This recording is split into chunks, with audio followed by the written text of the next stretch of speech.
Well, here at Innovative Laser and Design, customers come to the shop, and of course they want to see what we're doing. They're interested in what we're doing, and we're glad to show them. It's neat to see a laser and just say the word laser. Everybody wants to come look at the laser. They're used to being in homes or offices or businesses, and they're not used to walking out in an industrial shop. So a lot of times when you have customers in your shop, you got to look out for them. So we'll step through and start with that.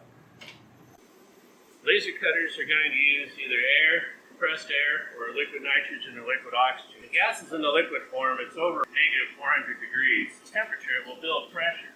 And sometimes you can hear them hiss through the release valve here. That might be unnerving to a customer. Sometimes these will lift off. Like an example here, you can see this tank is starting to frost right around here. At 350 pounds, so his release, you can see some condensation building up right here. Just before these release, it will blow gas. And it'll look something like this. Right?